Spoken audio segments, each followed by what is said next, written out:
valuable golden tickets. I hope we can all keep it up. 3. Chapter 560, Sexual Tension to the Limit and Tears of Joy. Chapter 560, Sexual Tension to the Limit and Tears of Joy. The power to bring the dead back to life was a power that should only belong to the Supreme Existence, the Absolute One, the Overlord that could overwhelm time and space in order to twist reality at will and change the natural rules not only of the universe, but of life in general. The same applied to the power of creation.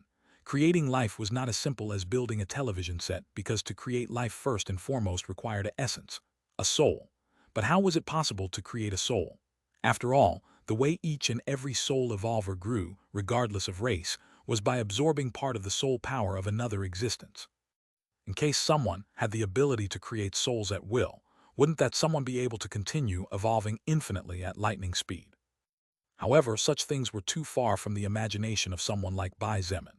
No matter how talented he was or how deep the veil of mystery surrounding him seemed to be, at the end of the day, the existence known as Bai Zemin was just a first-order human that didn't even know exactly who he was, let alone about the creation of other lives. This is too crazy. Bai Zemin sighed and shook his head as he took his free hand to rub the central area of his forehead with a finger. Bring back the dead to life. Create life. Lilith, the only thing I'm capable of doing now is modifying my own soul, but even then I have limitations, not to mention the fact that the consequences for overusing this skill could cost me my life. I guess you're right.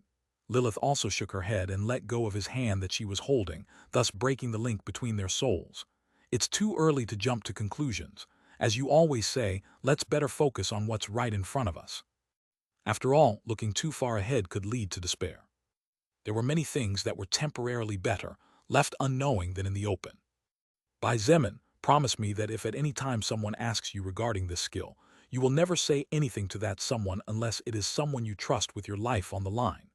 She looked him in the eye and asked in an almost pleading voice.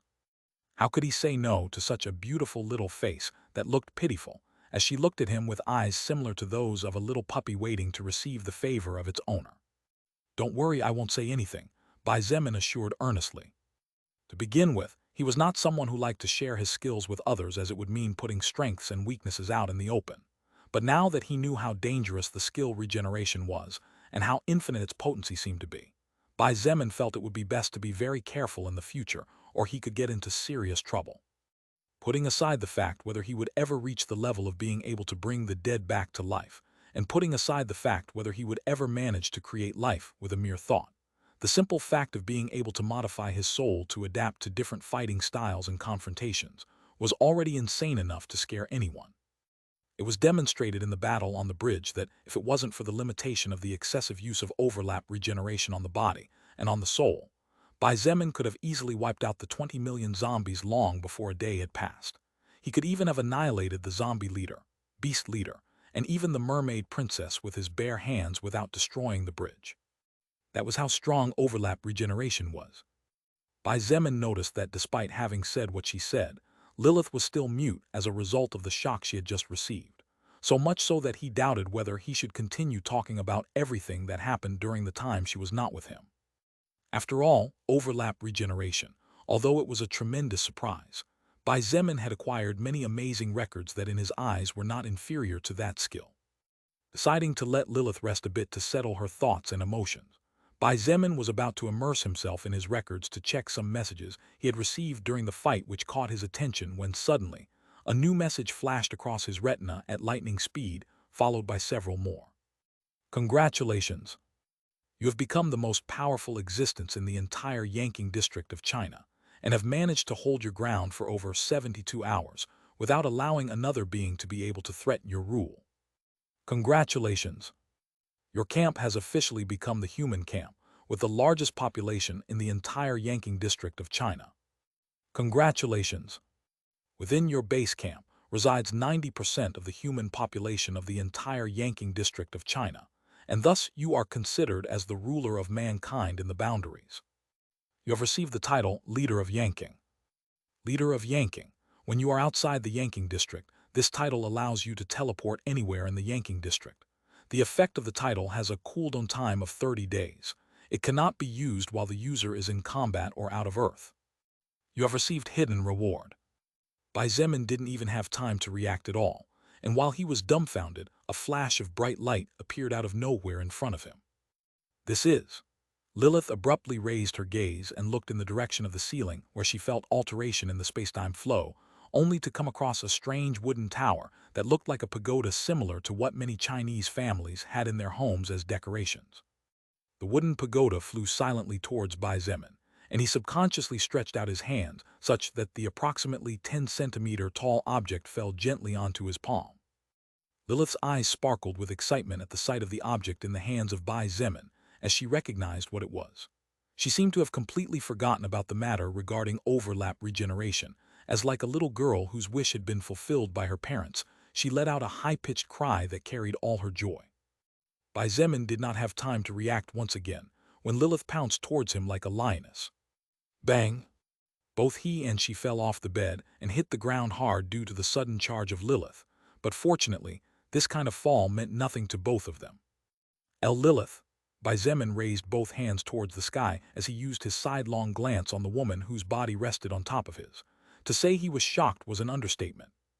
Not only had his vision just been flooded by messages from the soul record, but he even received a strange reward, and as icing on the cake, Lilith suddenly started to act strange. This was the first time Lilith showed such abrupt changes of emotions in front of him, and it was also the first time Bai Zemin felt that she was 200% happy about something. Was she so happy because of the small wooden pagoda? Oh. Lilith did not respond, nor did she say anything regardless of how much Bai Zemin tried. All she did was hug him tightly. How could Bai Zemin not react when the scent of roses that always drove him crazy suddenly flooded his sense of smell?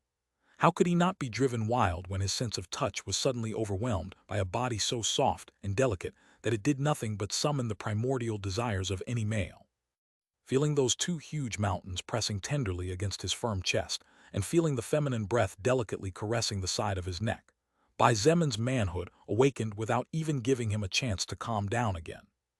As Lilith hugged Bai Zemin tightly and her face gently settled between his neck, she naturally felt the middle part of her body being lifted slightly at the presence of a lever that was previously not there, or rather previously not in working hours.